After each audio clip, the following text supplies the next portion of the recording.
Hind Kesari news channel के सभी दर्शकों को नमस्कार। जैसे कि हमने पिछले वीडियो ब्लॉग में दिखाया कि राम मंदिर एक रथ यात्रा निकाली गई जिसमें 1400 करोड़ रुपए का एक चंदा था, जिस पर आज तक कोई जवाब नहीं आया। कई संघ के प्रमुख जिस तरह रहस्यमयी उनकी मौत हुई, तो इन्हीं राष्ट्रवाद के नाम पे, इसी हिंदुत्व के नाम पे ये सफ़र तय करते करते आज दिल्ली में जो मोदी सरकार है, तो राष्ट्रवाद के नाम पे पुलवामा पे भी सवाल उठते हैं। और अभी वेस्ट बंगाल के चुनाव में जो आदिवासियों का हमारे जो अर्धसैनिक बलों पे जो अटैक हुआ और जिस तरह से उनके अधिकारी मुखर होके आए, राष्ट्रवाद और राष्ट्रवादी होना राष्ट्रवाद का सबसे बड़ा जो उदाहरण है, जो सेना में काम कर चुके होते हैं उन्हीं से परखा जा सकता है। तो आज हमारे इंटरव्यू फ्रेम में चौधरी रण सिंह डागर जी हैं। ये रण सिंह जी डागर जी वो हैं जिन्होंने इंडियन नेवल सर्विस में एक ऑपरेशंस का हिस्सा भी रहे ये, और बाद में अपनी सामाजिक सेवाओं के लिए ये जाड़ो दाखला के सरपंच भी रहे। और अब जैसे आपके बहादुरगढ़ में जैसे सीनियर सिटीजन्स क्लब में हैं, वहाँ भी एक सम्मानित ये व्यक्तित्व हैं। तो आज इनके बेटे, जहाँ जेडो का एक रैंक है और जो युवा कांग्रेस के कार्यकारिणी में हैं, आज वो बाहरी दिल्ली के एक अगले सांसद उम्मीदवार भी वो उतर सकते हैं। लेकिन कांग्रेस से जुड़ाव होने के साथ इनका जो पृष्ठभूमि रही है, सैन्य पृष्ठभूमि, वो हमें यहाँ खींच के लेके आई है। तो आपका स्वागत है जी। धन्यवाद। आपने देखा होगा जिस तरह से बंगाल की घटना आपने देखी होगी, इंदिरा गांधी उस टाइम पे प्रधानमंत्री होती थी। उस टाइम पे आप कहाँ पे पोस्टेड थे? मैं उस टाइम के ऊपर बॉम्बे था और इंडियन नेवी का शिप था INS दर्शक नाम के शिप के अंदर मैं सर्विस में था। बांग्लादेश को जिस तरह से दो टुकड़ों में पाकिस्तान को डिवाइड करके बांग्लादेश की आज़ादी ली गई, तो आज जिस तरह से बड़े नेता के रूप में प्रचारित किया गया मोदी को जगह जगह, और एक इंदिरा गांधी थी जो वैश्विक, उसमें आप उनके संबंध कह लो, कूटनीति कह लो, जो कभी भी विदेशी, उनका सैन्य तंत्र उस टाइम पे भारत का तकनीकी रूप से इतना विकसित नहीं था, लेकिन उन्होंने कभी शिरकत नहीं होने दी। तो आपने दोनों नेताओं का युग देखा है, तो आप इंदिरा गांधी के युग को ज़्यादा कुशल मानते हैं इसमें या मोदी को ज़्यादा मानते हैं? इंदिरा गांधी ज़्यादा कुशल थी और वो जो नेता थी वो एक अलग ही तरह की नेता थी। उनकी आवाज़ के अंदर जब वो स्टेज के ऊपर खड़ी होती थी तो एक अलग ही धाक नज़र आती थी। कभी उसने अपने आप के अंदर जो है स्टेज के ऊपर कभी उन्होंने झूठ नहीं बोला। और जो आपने जिस टाइम पे आपके एडमिरल कौन होते थे? जब एडमिरल नंदा हमारे जो हैं नेवी के एडमिरल होते थे। 1971 की वार के अंदर जब पाकिस्तान का दो टुकड़े किए, बांग्लादेश जो बनाया, उसके अंदर हम लोगों ने मुक्ति वाहिनी बन के लुंगी और दाढ़ी मूछ रख के, हिंदू मुक्ति वाहिनी की बात कर रहे हैं? हिंदू, हाँ जी, मुक्ति वाहिनी के रूप में, हिंदू मुक्ति वाहिनी के रूप में हम लोगों ने इस लड़ाई को लड़ा।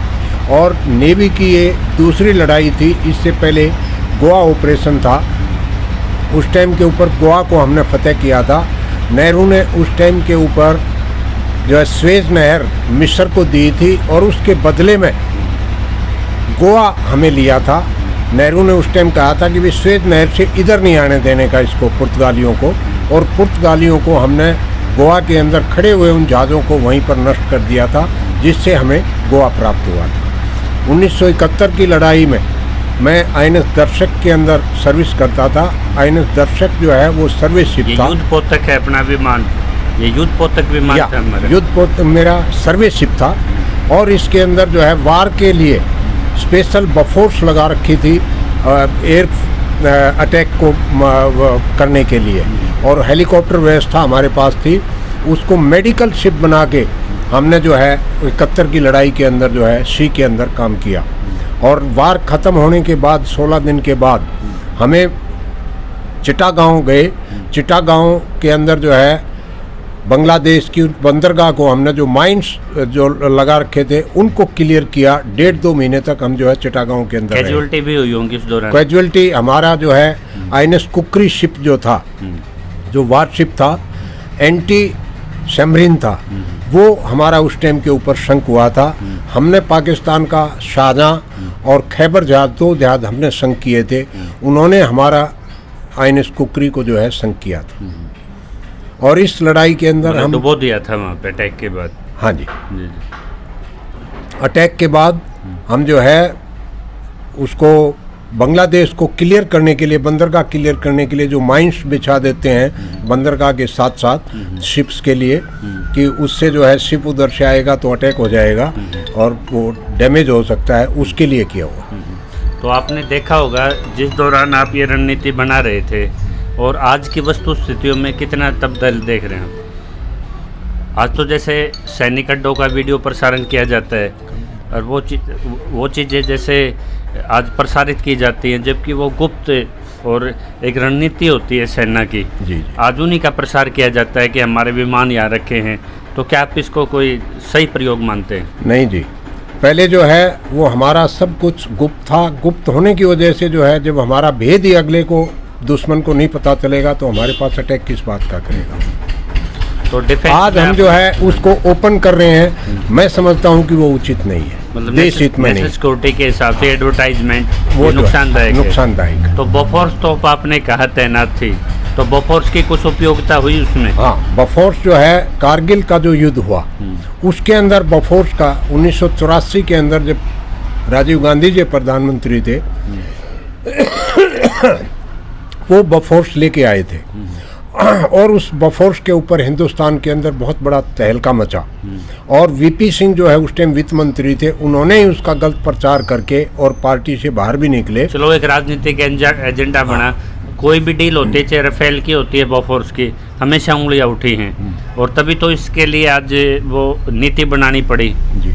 और आज फ्रांस में जैसे इंटेलिजेंस एजेंसी ने एक भेद खोला जी कि आप किसी को लाभान्वित करने के लिए अगर किसी का भी इसमें इंटरेस्ट या बीच में मध्यस्थता पाई गई तो उस पर सीधी कार्रवाई होने के लिए भी एक वो है। यस। और हमारे रक्षा मंत्री जी ने इस चीज़ की पहल कर चुके हैं, तो काफ़ी संशोधित सेक्टर है ये।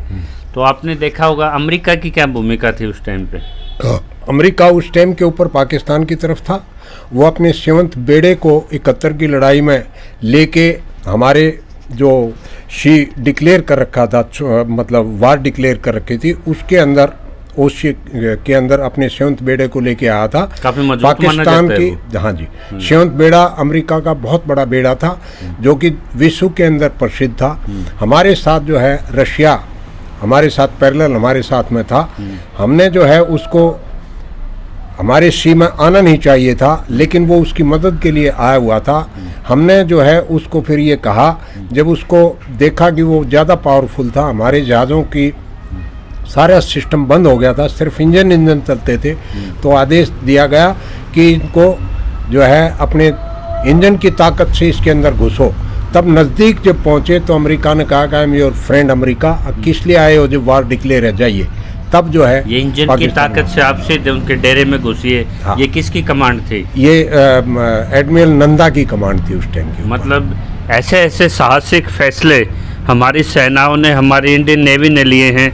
जब उनके वार वेपन टेक्नोलॉजी क्विक रिस्पॉन्स पे नहीं होता तो उन्होंने कहा कि सीधा जहाज़ की अपनी ताकत से आप सीधा अटैक कीजिए, लेकिन सरेंडर मत कीजिए। तो ये वो राष्ट्रवाद होता है जो वहाँ पे एडमिरल, कैप्टन और जो हमारे बड़े रैंक के या हमारे छोटे सैनिक को भी फैसला लेना होता है। और आज वस्तु स्थिति अलग है।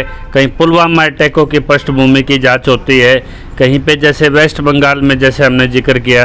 तो राष्ट्रवादी होना और राष्ट्र का यही फ़र्क है। तो आपने बगैर खाली इंजन को स्टार्ट करके सीधा उसके अंदर उन्होंने, हाँ, हमारे जो है शिपों को आदेश मिला कि आप सीधे ही जो है अपने इंजन की ताकत से उसके अंदर जाके घुसिए। जब उनके नज़दीक पहुंचे और उसने देखा कि हाँ भाई ये तो दूसरे रूप में है, आपका हथियार काम कर गया। हाँ, तो उन्होंने जो कहा कि I am your friend America, तो आप जाइए यहाँ पर हमारे इस ओशियन से निकल जाइए। परिस्थितियाँ बदल गई, परिस्थितियाँ बदल गई। तो अपने उस जहाज के बारे में क्या कहा जाता था कि मदर विद चाइल्ड? वो तो हमारा जो INS विक्रांत जो जहाज था हिंदुस्तान का एयरक्राफ्ट कैरियर जहाज था। जब भी वो किसी बंदरगाह से, मतलब उस टाइम पर निकला विशाखापट्टनम से, तो उसको mother is coming without baby, उसको अंडमान भेज दिया हमने और कहा कि हम जो है जा रहे हैं इसमें विशाखापट्टनम में। वहाँ पर PNS गाजी जी जी। जो अमेरिका की दी हुई थी पाकिस्तान को, वो बैठी हुई थी उसको मैसेज मिलने के बाद किनारे के ऊपर, लेकिन वो चला गया जो है अंडमान की तरफ, इसलिए जो है वो सख्त नहीं हुई।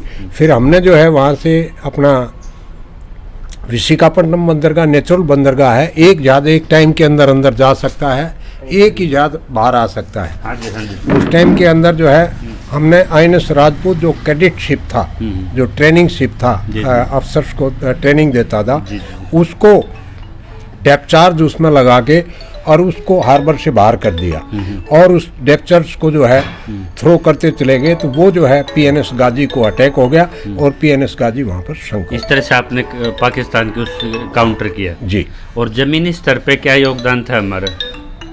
जमीनी स्तर से फौज जो है वो पूरी लड़ाई अपने फौज को एक तरफ से हिंदू वाहिनी ने घेर लिया, एक तरफ से सरेंडर कराया। हाँ, सबसे बड़ा 90,000 सैनिक उस टाइम के ऊपर पाकिस्तान के। हाँ, सबसे बड़ा जो वर्ल्ड के अंदर जो है सबसे बड़ा जो है सिलेंडर था उस टाइम। तो प्रधानमंत्री ने आपको फ्री होल्ड पावर दी हुई थी?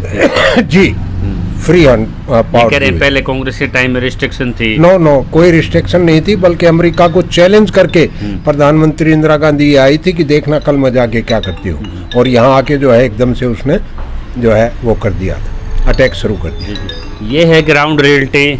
आज USA के सामने कोई इस तरह चैलेंज नहीं कर सकता। इंदिरा गांधी ने सीधा वहाँ चुनौती दी और अमेरिका के जहाज़ों को जिस तरह वापस लौटना पड़ा और जिस तरह से मछुआरे के बेस में हमारे सैनिकों ने जिस तरह से वो कमान संभाली, वो था एक सैन्य जिसको साहस कहते हैं या गैलेंट्री कहते हैं, जिसकी वजह से 1971 का एक बड़ा ऑपरेशन जो सक्सेस हुआ है। तो जहां प्रधानमंत्री का, एडमिरल का और जो हमारे ग्राउंड पे ऑपरेट कर रहे थे जैसे रण सिंह जी डागर, उस ऑपरेशन के गौरवान्वित जीवित सदस्य हैं। इन्होंने जो आज ये ऐसी सच्चाई बतानी पड़ी जो आज देश के हालात हैं कि इस तरह से देश के बॉर्डरों की रखवाली होती है, इस तरह लड़ाइयाँ जीती जाती हैं। तो उस टाइम का कोई अनुभव जी? उस टाइम एक अलग ही जो है साहस था और एक अलग ही जज्बा था शरीर के अंदर कि वार, पहले टाइम वार के अंदर गए थे और लड़ने का एक उत्साह था कि भाई देश के लिए जो है हम जो है कार्य कर रहे हैं और अपने देश के लिए जो है अपने देश को बचा रहे हैं। आज जैसे पुलवामा की देखते हो, आप बालाकोट देखते हो, स्कैंडल्स देखते हो डेली, आपके मन पे क्या पीड़ा गुजरती है? बहुत ज़्यादा पीड़ा होती है कि इस तरह से शासक जो है अपने आप को पावर में लाने के लिए हम जो है कोई भी गलत हथकंडा अपना रहे हैं, वो मैं ये समझता हूँ कि वो देश हित में नहीं और जनता के हित में नहीं। सैन्य शक्ति को कहीं भी अपनी राजनीति में समावेश नहीं करना चाहिए। एक सैनिक की पीड़ा, अनुभव, इसमें अपने ज़्यादा कमेंट्स लाइक और शेयर कीजिए और हमें इसी तरह के काम करने के लिए प्रोत्साहित कीजिए। जय किसान।